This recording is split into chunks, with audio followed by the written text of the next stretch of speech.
Hello guys. आज हम लोग जो चैप्टर है वो एक्सपोनेंट एंड रेडिकल्स। आज हम लोग ये चैप्टर पढ़ेंगे। ओके। और इसमें हम लोग ये देखेंगे कि जितने भी प्रीवियस जो कॉन्सेप्ट है उसको एक बार रिकॉल करते हुए सारे टर्म्स को एक बार फिर से हम लोग अच्छे से समझने के बाद चैप्टर को आगे बढ़ाएंगे। ओके। तो हम लोगों का चैप्टर है एक्सपोनेंट एंड रेडिकल। तो सबसे पहले हम लोग देखते हैं कि जीरो एक्सपोनेंट क्या होता है। ओके। जीरो एक्सपोनेंट तो for any non zero rational number, for any non zero rational number, I'm repeating, for any non-zero rational number, for any non-zero rational number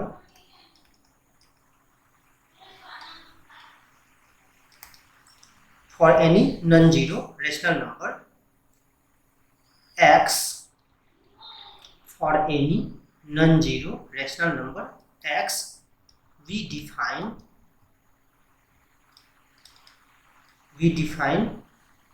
x to the power 0 equal to 1, x to the power 0 equal to 1, and you know already the negative integral exponent।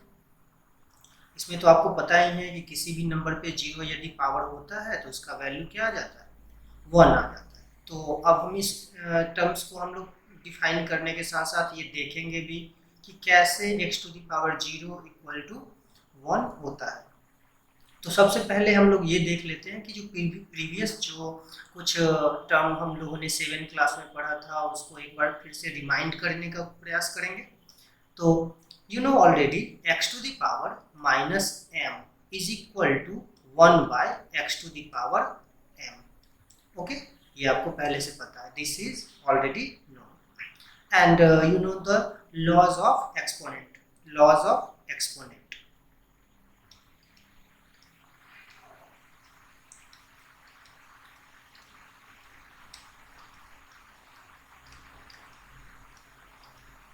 Laws of exponent, इसमें हम लोग देखेंगे कि जो different types हम लोगों के पास जो फार्मूलाज होते हैं इससे रिलेटेड उसके एक बेहतर ढंग से हम लोग सिस्टमैटिकली स्टडी कर लेंगे। इसको हम इरेज कर दे रहे हैं एक बार।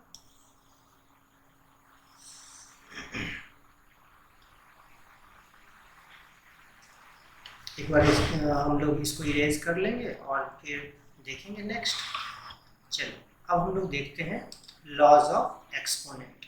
सो आपको पता है कि लॉज ऑफ एक्सपोनेंट में फर्स्ट हम लोग देखते हैं x to the power m into x to the power n। आपको पता है कि x to the power m में x जो है वो बेस है और m उसका एक्सपोनेंट है। x क्या है, बेस है, और m उसका एक्सपोनेंट। ये हो गया बेस और ये जो है वो हो जाएगा इसका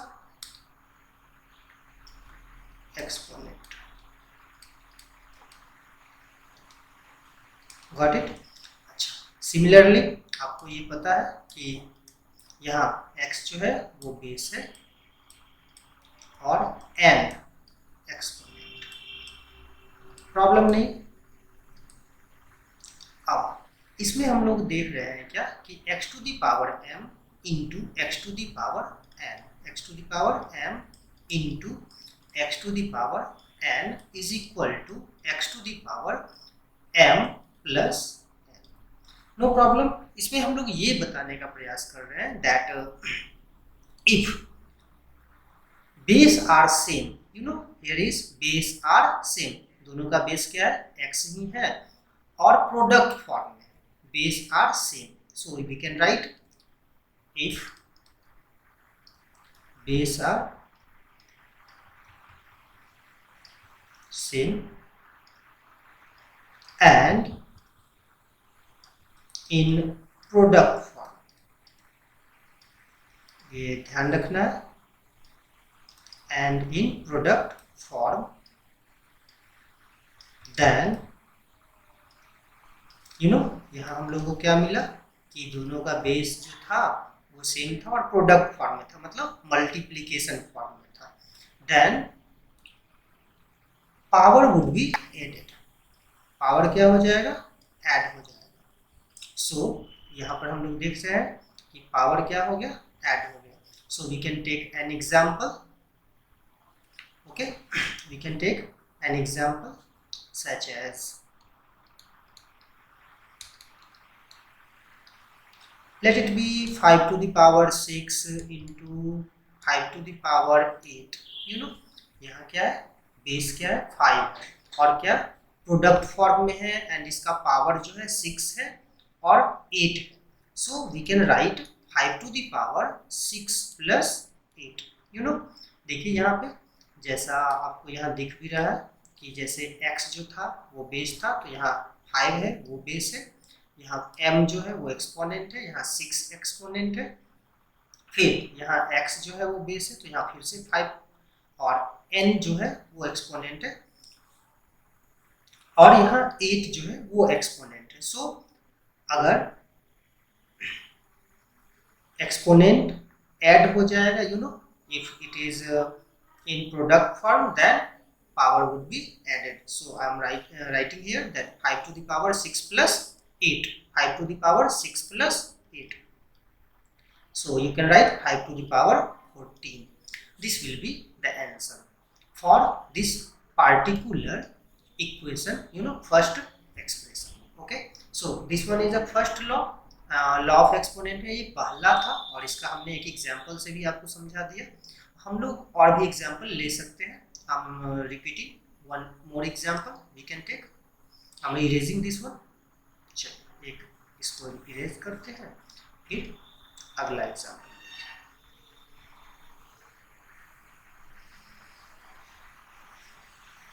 ये आपको समझ में आ रहा होगा।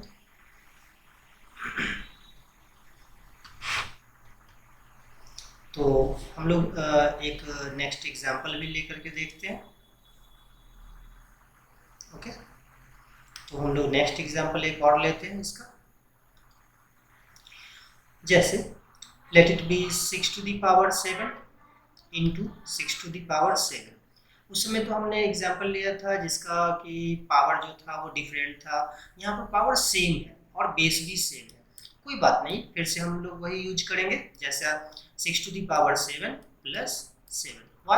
Base are same and in product form, so power would be added. So we can write 6 to the power 14 as an answer. So first law of exponent का जो फर्स्ट जो था वो तो आप अच्छे से समझ गए होंगे और ये आ भी गया होगा। नेक्स्ट हम लोग आगे देखते हैं इसका। तो लॉ ऑफ एक्सपोनेंट में पहला आपने समझ लिया और पहला जो है वो बेहतर ढंग से आप जान भी चुके हैं। नेक्स्ट हम लोग देखेंगे कि x to the power second law. We can take second law and you can use the other color also so that you can understand it better. So x to the power m by x to the power n. You know x to the power m and by x to the power n, we can say that if base are same, you know x जो है वो base है, यहाँ दोनों का base same है और power जो है different है। तो जब बेस सेम हो और पावर और बेस सेम हो और ये डिवीजन है, यू नो बाय है यहाँ पे दिया हुआ, इसको हम ऐसे भी लिख सकते हैं x to the power m divide x to the power n, so that x to the power m minus n। अब यहाँ पर हम लोग देखेंगे कि m का वैल्यू n के वैल्यू से यहाँ ग्रेटर होगा, m greater than n। We can take an example. You know 6 to the power 7 by 6 to the power 2, इसको ऐसे भी लिख सकते हैं 6 to the power 7 divide 6 to the power 2, so that value will be 6 to the power 7 minus 2। क्यों ऐसा हुआ? क्योंकि बेस यानी 6 था, यहाँ दोनों में बेस क्या है 6 है, देखिए बेस 6 है यहाँ दोनों में, यहाँ हम इसको अंडरलाइन कर दे रहे हैं। देखिए बेस इसमें ये इसका बेस क्या है 6 है, इसका भी बेस 6 है और इसका पावर जो है वो डिफरेंट है। सो बेस सेम है और डिवीजन में, ये डिवीजन का सिंबल है। ओके, देखिए ये डिवीजन का सिंबल है ये। ओके, तो बेस सेम है और पावर क्या हो जाएगा तो सब्सट्रैक्ट हो जाएगा, बेस सेम हो और डिवीजन के फॉर्म में हो, जैसे यहाँ था कि बेस सेम था और मल्टीप्लिकेशन फॉर्म में था, बेस सेम था और क्या था, मल्टीप्लिकेशन फॉर्म में था, तो पावर क्या हो गया, ऐड हो गया था। लेकिन बेस सेम हो और डिवीजन के फॉर्म में होगा तो पावर सब्सट्रैक्ट हो जाएगा। सो हम लोग का आंसर क्या होगा, 6 टू द पावर 5। ओके, इसमें कोई दिक्कत नहीं होगी। कुछ और भी टर्म एंड कंडीशन हम लोग देखते हैं। आप चाहे तो बहुत सारे एग्जाम्पल अपने मन से बहुत सारे ले सकते हैं, यहाँ पे कहीं कोई इशू नहीं आने वाला, आपको बेहतर समझ में आ जाएगा। So next example, we can take other example also. You know, third law, that अगर हम लोग इस तरीके का इक्वेशन लेते हैं x to the power m to the power n, इसको हम ऐसे कर सकते हैं, if there is an exponent on the other exponent such as x to the power m एक एक्सपोनेंट है और उसका एक्सपोनेंट कौन सा है, n है, so power would B multiplied, ये पावर क्या हो जाएगा, मल्टीप्लाइड हो जाएगा। ठीक है, हम एक एग्जांपल ले सकते हैं, 2 to the power 3 to the power 4 is equal to 2 to the power 3 into 4, 2 to the power 3 into 4, so value will be 2 to the power 12, ये इसका आंसर हो जाएगा। कैसे हुआ ये, तो x जो था instead of x, here is x is base, यहाँ पर 2 जो है वो बेस है, यहाँ m जो है वो एक्सपोनेंट है, तो यहाँ 3 एक्सपोनेंट है, और n ये भी एक एक्सपोनेंट है, वो x to the power m पे एक्सपोनेंट था n, so I am writing x to the power 3 to the power 4, so 2 to the power 3 into 4 we can write it 2 to the power 12 because 3 into 4 is equal to 12, ये इसका answer हो जाएगा। So we can take another example such as example 2, 6 to the power, okay, 9 to the power 6 to the power 5, so answer will be 9 to the power 6 into 5, so answer is 9 to the power 30. No problem, so you can understand it better, it's very easy. One more example we can take, another example, okay, one more example such as we can say that example is such as another example we can take like, okay, you should understand that if I am writing the other exponent, law of exponent, that x to the power m and y to the power n, x to the power m and y to the power, no, we should take same exponent, so x to the power m and y to the power m also, so we can write x by y to the power m।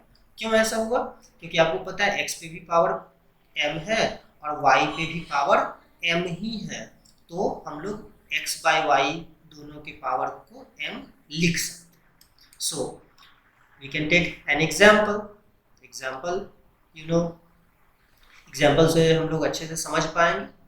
तो मान लीजिए 3 पे power 4 और यहाँ पे 8 पे power भी 4 है, तो हम इसको ऐसे लिख सकते हैं 3 by 8, और चूंकि दोनों का पावर 4 है तो हम सब पे पावर 4 ऐसे देंगे, ये आंसर हो जाएगा, कहीं कोई दिक्कत नहीं होगी।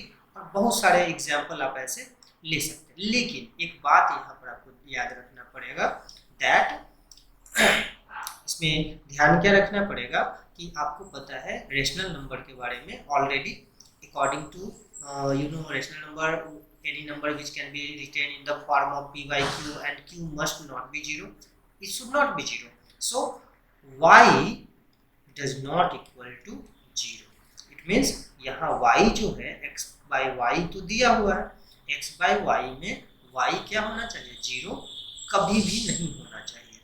यहाँ भी हम लोग देख सकते हैं same, x to the power m और x to the power n में, क्योंकि ये डिनोमिनेटर है x, सो x जो है वो कभी भी 0 यहाँ नहीं होगा।